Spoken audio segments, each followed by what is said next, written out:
அன்பான நேயர்களே, நாம் எடுத்துக்கொண்ட பொருட்களின் அளவுகளை பார்க்கலாம்.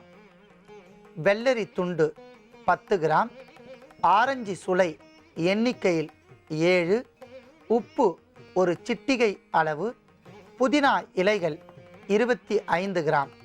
இவை அனைத்தையும் ஒன்றாக அரைத்து எடுத்துக்கொள்ள வேண்டும். அன்பான நேயர்களே, அத்தனை பொருட்களையும் ஒன்றாக அரைத்து எடுத்து சாறாக எடுத்துக்கொண்ட அத்தனை பொருட்களின் சாறு 100 மில்லி.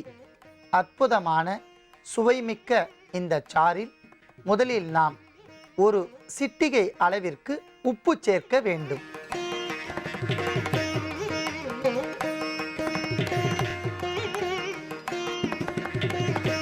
அடுத்ததாக சுத்தமான தேன் 2 தேக்கரண்டி.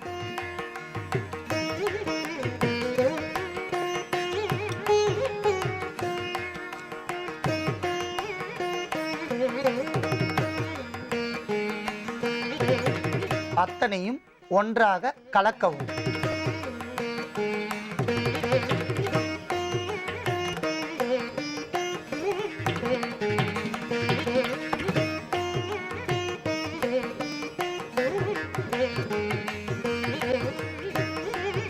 உடல் வெட்டை என்கிற நோய் உடையவர்கள் ஆங்கில மருத்துவத்தில் பல்வேறு வகையான மருந்துகள் உட்கொண்டாலும் ஒரு சில காலங்கள் மட்டுமே அந்த வெட்டை நோயை நீக்க முடியும்.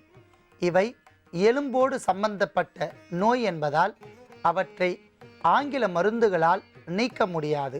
ஆனால் எளிமையான முறையில் நாம் தயாரித்த மூலிகையை கொண்டு நாம் தயாரித்த இந்த பானகத்தை உடல் வெட்டை என்கிற நோய் உடையவர்கள் இருவேளையும் காலை மாலை வெறும் வயிற்றில் 12 நாட்கள் தொடர்ந்து பருகி வந்தால் படிப்படியாக உடலில் இருக்கக்கூடிய வெட்டை முழுவதுமாக நீங்கி உடல் குளிர்ச்சி பெறும்.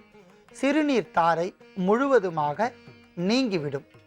அன்பான நேயர்களே, மிகவும் எளிமையான முறையில் நாம் தயாரித்த இந்த மருந்தை நோய் உடையவர்கள் பயன்படுத்தி நோயின்றி வாழ வேண்டுகிறேன்.